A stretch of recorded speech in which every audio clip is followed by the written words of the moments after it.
بسم اللہ الرحمن الرحیم۔ شکریہ جنابی چیئرمین صاحب، آپ کی بڑی مہربانی کہ وقت دیا۔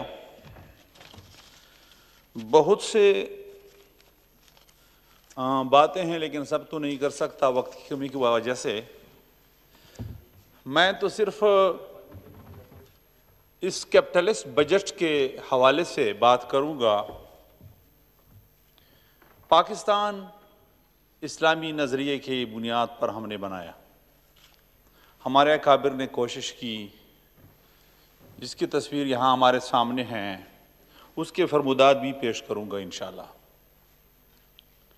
آج کل بہت سے لوگ کہتے ہیں کہ قائد اعظم محمد علی جناح ایک سیکولر اور لبرل تھے، لیکن ان کے فرمودات جب آج میں دیکھتا ہوں وہ تو سیکولر نہیں، وہ پاکستان کو ایک اسلامی فلاحی ریاست بنانا چاہتے تھے۔ اور یہاں یہ 72 سالوں سے جتنے بھی بجٹ پیش ہو رہے ہیں وہ سود پر مبنی ہوتے ہیں۔ سود کے بارے میں تفصیل سے زیادہ باتیں نہیں کروں گا، جو کچھ اللہ نے فرمایا ہے میں صرف وہ سناتا ہوں، اس کا ترجمہ آپ پر چھوڑتا ہوں، اور جو رسول اللہ صلی اللہ علیہ وسلم نے جو کچھ 2 احادیث سناتا ہوں، پھر قائد اعظم محمد علی جناح صاحب کا فرمان سناتا ہوں۔ آپ چونکہ جانتے ہیں جناب چیئرمین صاحب، اللہ تعالیٰ فرماتے ہیں اعوذ باللہ من الشیطان الرجیم، سورۃ روم کی آیت ہے وَمَا آتَيْتُم مِّن رِبًا لِيَرْبُوا فِي أَمْوَالِ النَّاسِ فَلَا يَرْبُو عِندَ اللَّهِ، اور اللہ تعالیٰ فرماتے ہیں سورہ آل عمران میں یا ایھا الذین آمنوا لا تاکلوا الربا اضعافا مضاعفا واتقوا اللہ لعلکم تفلحون۔ اللہ فرماتے ہیں واتقوا اللہ، مجھ سے ڈرو، خوف تو مجھ سے کرو اگر کامیابی چاہتے ہو۔ اگر آپ پاکستان فلاحی ریاست بنانا چاہتے ہو تو سود سے چھٹکارا دو۔ سود لعنت ہے، عذاب ہے، لعنت ہے، عذاب ہے۔ اور کامریڈوں کی اصطلاح میں پاکستان بروجوں کا پاکستان ہے۔ اس پاکستان کے معاشی پالیسیوں میں اور برطانیہ جس سے ہم نے چھٹکارا حاصل کیا، اس زمانے کے بجٹ میں کیا فرق ہے؟ جناب چیئرمین صاحب، اللہ فرماتے ہیں الذین یأکلون الربا لا یقومون الا کما یقوم الذی یتخبط الشیطان من المس ذلك بأنهم قالوا انما البيع مثل الربا وأحل الله البيع وحرم الربا فمن جاءه موعظة من ربه فانتهوا فله ما سلف وأمره إلى الله ومن عاد فأولئك اصحاب النار هم فيها خالدون۔ اللہ فرماتے ہیں کافروں کی طرح ہمیشہ جہنم میں رہیں گے۔ یہ سود خوروں کے بارے میں اللہ تعالیٰ اتنے سخت وعیدیں فرماتے ہیں۔ اور پھر اللہ تعالیٰ فرماتے ہیں یمحق اللہ الربا ویربی الصدقات، جو بجٹ سود پر مبنی ہو اللہ فرماتے ہیں مٹھاتا ہوں میں، ویربی صدقات۔ یار یہ جو سود پر مبنی اللہ فرماتے ہیں یمحق اللہ الربا، سود کو اللہ مٹھانا چاہتا ہے، واللہ لا يحب کل کفار نسیم۔ اور اللہ تعالیٰ فرماتے ہیں مجھے کوئی محبت نہیں۔ یہ بابر صاحب جانتے ہیں، ہمارے علی محمد صاحب موجود ہے، ماشاءاللہ قرآن کا مطالعہ ہمارے بعض ساتھیوں کا، تو انہوں نے کل میرے ساتھ بات کی کہ پنجاب کی حکومت نے ترجمے کا فیصلہ کے بہت اچھا کام کیا ہے، پورے پاکستان میں ترجمہ قرآن لازم کرنا چاہے تاکہ ان آیاتوں کا ترجمہ کم از کم وہ سمجھ لیں۔ اللہ فرمایا لا يحب کل کفار نسیم، اور پھر فرماتے ہیں یا ایھا الذین آمنوا، اگر ایمان ہے یار، اتقوا اللہ وذروا ما بقی من الربا، اس کے بعد تو یہ سود تو چھوڑو، ان کنتم مومنین، اگر ایمان بھی ہے تو یہ اللہ تعالیٰ ایمان کے ساتھ اس چیز کو متعلق بناتے ہیں۔ اور پھر فلاتے فإن لم تفعلوا، یہ آخری آیات بہت مہم ہے، اگر نہیں چھوڑتے جس طرح ہم نہیں چھوڑتے، اللہ فرماتے ہیں اگر نہیں چھوڑتے، یہ ٹڑی دل کی باتیں کرتے ہو لوگ، کیا چیز ہے یہ کرونا، یہ کوئی کم باتیں ہیں۔ لا تظلمون ولا تظلمون، ظالم مت بنو، مظلوم بھی مت بنو۔ اور اللہ کے نبی فرماتے ہیں لعنا رسول اللہ صلی اللہ علیہ وسلم آکل الربا ومؤکلہ وکاتبہ وشاہدہ وقال ہم سوا۔ صحیح مسلم کی روایت ہے کہ اللہ کی لعنت ہے ان لوگوں پر جو سود کھاتے ہیں، جو اس کا وکیل بنتا ہے، جو اس کا کاتب بنتا ہے، جو اس کا گواہ بنتا ہے. اور دوسری روایت میں رسول اللہ فرماتے ہیں وقال ابن مسعود رضی اللہ تعالیٰ عنہ آکل الربا وموکلہ وکاتبہ وشاہدہ اذا علموا بی ملعونون علی لسان محمد صلی اللہ علیہ وسلم. تو میں کیا کہہ دوں مزید؟ جناب چیئرمین صاحب، یہ کتاب یعقوب صاحب میں نے یہاں اسی لیے پارلیمنٹ کے لائبریری سے لیا ہے. اس میں سابق ایڈیٹر جنرل پاکستان ہے، اس میں خود جناح صاحب کے فرمان کو انہوں نے نقل کیا ہے.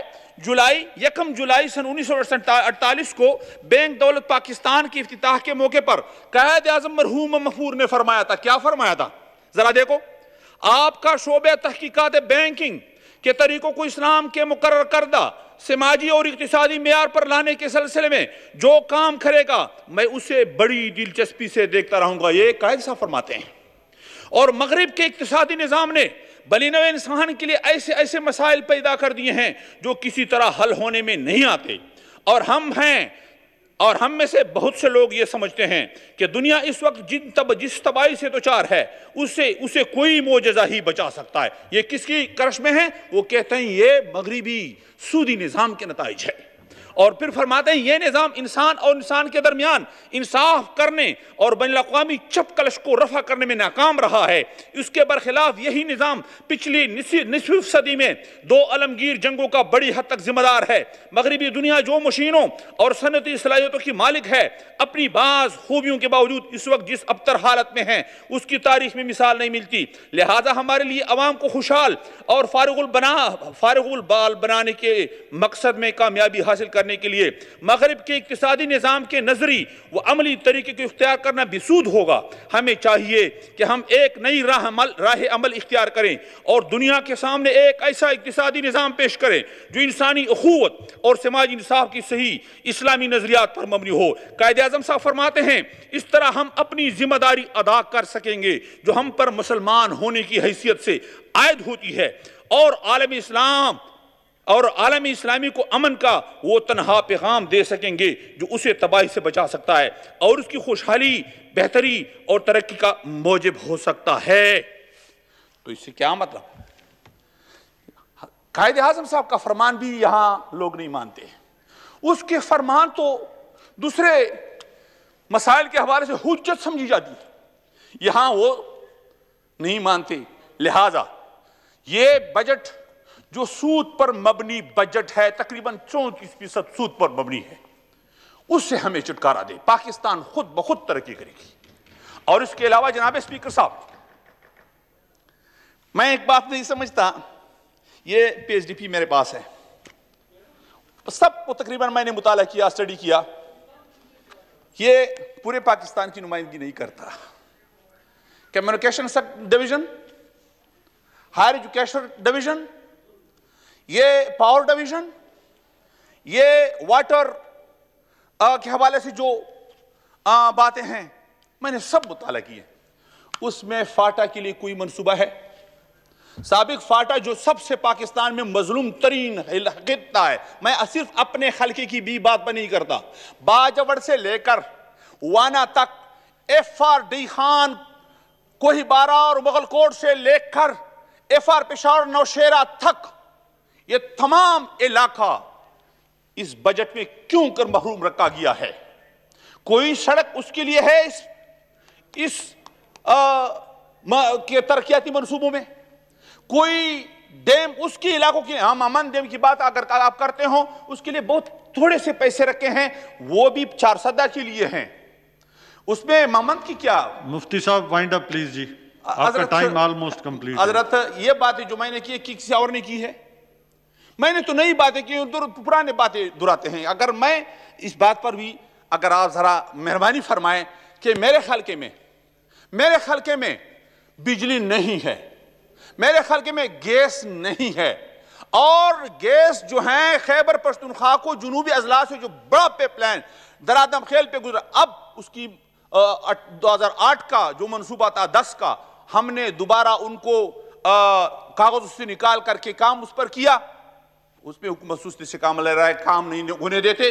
FR پشاور کے درمیان میں سے یہ گزر چکا ہے میرے خلقے میں پیپ لائن, اس کو پیپ گیس نہیں دیا جاتا. اس کے علاوہ جناب چیئرمین صاحب بہت سے باتیں ہیں. یہ شکریہ جی, 2-3 منٹ ذرا 2 منٹ ہیں جی, 2 منٹ ہیں, 2 منٹ وائنڈ اپ. اس بجٹ 71 ارب سے اوپر کا بجٹ ہے اور 34 ارب سے زیادہ خسارہ ہے تقریباً, خود بتایا ہے. تو یہ باتیں پھر جھوٹ پر مبنی ہیں کہ کہتے ہیں PSJP میں جو باتیں ہیں کس طرح پورا کریں گے, کہاں سے پورا کریں گے. اور یہ نان ٹیکس کیا ہوتا ہے, نان ٹیکس ریونیو کیا پاکستان کے اثاثے فروخت کریں گے, کیا مسئلہ ہے؟ یہ سٹیل مل کی جو باتیں ہو رہی ہیں یہ تو سب باتیں میرے خیال میں درست نظر آ رہے ہیں. یہ پاکستان کے اثاثے فروخت کر کے یہ خسارے پورا کریں گے, یہ خسارے کا بجٹ کس کا, اس کا کیا معنی ہے؟ تو بہرحال اس میں ایک اور بات, ہمارے ممبر ہے اس پارلیمنٹ کا مولانا محمد انور صاحب, کورونا کے بارے میں حکومت کی پالیسی یہ ہے, علی محمد صاحب آپ موجود ہے, بہت بزرگ شخصیت ہے ہمارے مولانا محمد انور صاحب, MNA, کورونا کا شکار ہے, اسپتال میں پاؤں رگڑ رگڑ کر کے کوئی ڈاکٹر اس کے پاس نہیں جاتا. کہتے ہیں مسیحائے قوم, مسیحائے قوم, مافیا ہیں تو اس کیوں کہتے ہیں. اور ہر ایک آتا ہے ملازمین کی تنخواہیں بڑھائیں, ٹھیک ہے بالکل بڑھانی چاہیے, لیکن وہ کیا کام کرتے ہیں؟ میں خود گیا, یہ پیمز اسپتال کی بات کرتا ہوں حضرت, پیمز اسپتال میں 6 ٹیسٹ میرے ساتھ, اس کے فوٹو میں نے لیے ہیں, میرے ساتھ ہے. انہوں نے کہا, میں خود گیا, انہوں نے کہا ہمارے اسپتال میں ان ٹیسٹوں کی کوئی جو ہے سہولت نہیں, شفا سے وہ ٹیسٹ کراتے ہیں. یہ ہے آپ کی اسلام آباد کے پیمز ہاسپٹل. اگر آپ میرے ساتھ جا سکتے ہیں تو میں تیار ہوں.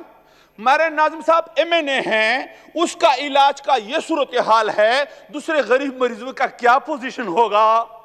تو یہاں پیمز اسپتال میں کورونا کے حوالے سے کوئی انتظام نہیں. جناب اسپیکر صاحب مہربانی فرمائیں تو پورے ملک میں جو ہیں ہمارے خاص کر فاٹا پر توجہ دیں, اور اس کے لیے بجٹ میں NEC ایوارڈ کے حوالے سے جو فنڈ مقرر ہے 3% وہ تو اس میں نہیں دیا گیا ہے, وہ تو دیں. اور یہ حزبی اختلاف دونوں سے میں گلہ کرتا ہوں کہ قبائل کے حوالے سے سب شریک ہیں, اور جو وعدے کیے تھے سب نے کیے تھے, کسی نے پورا نہیں کیا. قبائلستان صبح ہم بنانا چاہتے ہیں جس طرح جنوبی پنجاب کو بنانا چاہتے ہیں. پنجاب جس طرح آپ تقسیم کرتے ہیں علاقہ صبح وہاں دینا چاہتے ہیں, ترقی کا ذریعہ بناتے ہیں, صبح کو قبائلستان کے علاوہ ہمارے طریقے سے اور راستہ نہیں ہے. بسم اللہ.